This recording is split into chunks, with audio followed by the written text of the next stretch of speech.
On April 16th, the Turkish people went to the polls to show their support for a landmark constitutional referendum. And by Turkish people, I mean barely more than half the Turkish people. And by constitutional referendum, I mean resurrection of the Ottoman Empire.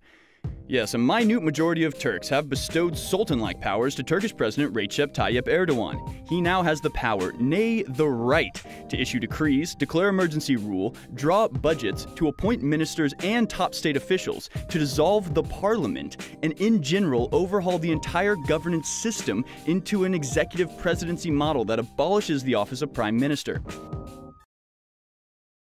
It also allows Erdogan to stay in the presidency until 2029, aka for life. Still, you might be thinking that this is just a consolidation of power, typical of any secular dictator. But the fact is that this is something else entirely. It is a very serious changes are underway for Turkey's future. This referendum was the culmination of a 30-year campaign by Erdogan to not just accumulate supreme executive power, but to remove any obstacles to Islamic rule of Turkey. As one Turkish writer puts it, what this presidential system looks like is the Islamic Caliphate system in terms of its mechanism. I think Erdogan clearly sees himself as the founder of the new Caliphate, the world Islamic government, with Turkey at its center. The Turkish Ottoman Empire was the last legitimate Sunni Islamic Caliphate, ruling over nearly the entire Arab world for 400 years until it was dissolved following defeat in World War I. That's when Mustafa Kemal Ataturk, the George Washington of Turkey, established the Republic of Turkey, a secular, Western-style nation-state, putting in place severe restrictions designed to keep Islam out of the political process at all costs, with the military being, quote, the guardians of democracy, charged with overthrowing the government when it veered too far from the path Ataturk had set. Erdogan's entire career has been defined by an effort to roll back these restrictions, and with this recent referendum, he's finally achieved his ultimate goal. Turkish President Recep Tayyip Erdogan once said, "Democracy is like a streetcar. When you come to your stop, you get off." Back in 1997, Erdogan was a member of the Islamic Welfare Party when it was ousted by the Turkish military and banned from politics for 5 years, and he actually spent time in prison for espousing violent Islamist rhetoric. He was released in 2001, and that year led his new party, the AK Party, to electoral victory. Since then, he has systematically purged civic life of anti-Islamists and totally destroyed the military's ability to be a check on Islamist ambitions. According to The New Yorker, in 2007, police arrested the first of hundreds of people whom the government accused of forming a secret organization devoted to keeping Islamist aspirations in check. The case spread to include not just former military and police officers, but also academics, journalists, and aid workers, the core of the opposition to the new Islamic order.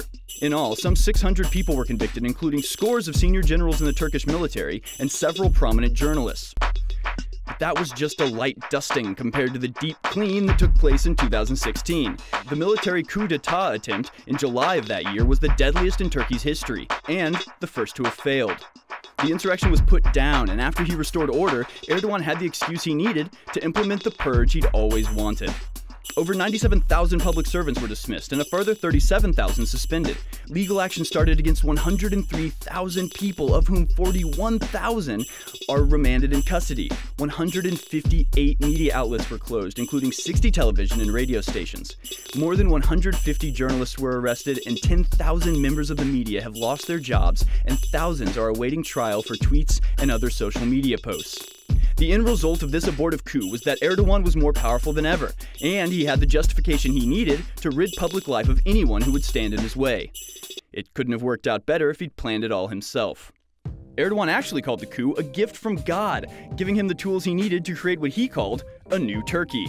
Well, that new Turkey appears to be a throwback to the very, very old Turkey. As Prime Minister Davutoglu said in 2015 that Turkey will, quote, refound the Ottoman state, or as a parliamentarian tweeted, quote, the 90-year-long commercial break of a 600-year-old empire is now over. This is not just about Turkey becoming more overtly Muslim. This is about using Islam as a unifying force in the region and using historical precedent to reclaim land that once belonged to the Ottomans. It's well known that Turkey has long given aid to the Islamic State. Well, now they're using the problem they helped to create to lay claim to Middle Eastern lands, including the Iraqi city of Mosul and the Islamic State capital of Raqqa. But the Middle East is not the only place where Erdogan's Turkey sees room for expansion. Greece is also on the chopping block, with the Turkish nationalist leader saying if they, the Greeks, want to fall into the sea again, if they want to be hunted down, they are welcome. The Turkish army is ready. Indeed, Erdogan is distancing himself from all of Western Europe, a fact that became clear during the campaign leading up to this week's referendum. About 4.6 million Turkish migrants now live in Europe, with about half of those living in Germany. According to a recent study, assimilation into European society is not a priority for those Turks, with foreigners who come to live in Germany tending to remain strangers even after 50 years and 3 generations in some cases. This is a state of affairs that Erdogan has no problem with and in fact actively encourages, saying, yes, integrate yourselves into German society, but don't assimilate yourselves. The place in which you are living and working is now your homeland and new motherland. Stake a claim to it. And as the vote drew near, Erdogan's rhetoric got only more extreme, vowing to mobilize the Islamic world against Eurofascism, saying, quote, "This matter is not a matter merely for Turkey. This fascism that shows its dirty face is negatively impacting all Muslims and foreigners living in Europe." But of course he knows that it's really all the Pope's fault, saying, "All the leaders of the EU countries went to the Vatican and listened to the Pope submissively. The situation is quite loud and clear. It is a crusader alliance." April 16th will also be the day to evaluate this. Erdogan is painting the modern international struggle as a conflict between Islam and the West, the Ummah, and Christendom. And the April 16th referendum was confirmation of this view. President Erdogan now has all the trappings of an imperial ruler: the dictatorial powers, the religious underpinnings, control of the media, and even a royal palace. With this referendum, Turkey has revived the Ottoman Empire in all but name, and should they decide to follow through with their imperial ambitions, there would be very little in the way to stop them, and Western Europe would be hard-pressed to defend itself with millions and millions of unassimilated Turkish Muslims already within their border. Turkey is the strongest military power, military might in the region. It's the second largest army in NATO, and the statements coming out of Turkey should be very concerning to Americans. Erdogan is saying 1.5 billion Muslims are waiting for the Turkish government to rise. Medeniyet çıkacaktır. Ve bu medeniyet inanıyorum ki 21. asırda İslam medeniyetinin öne ve Müslümanlar bıraktığı yerden tekrar bu emaneti teslim alacaklardır. Bize göre demokrasi hiçbir zaman amaç olamaz. Demokrasi ancak ilmi noktada ele aldığımız zaman bir araç olduğunu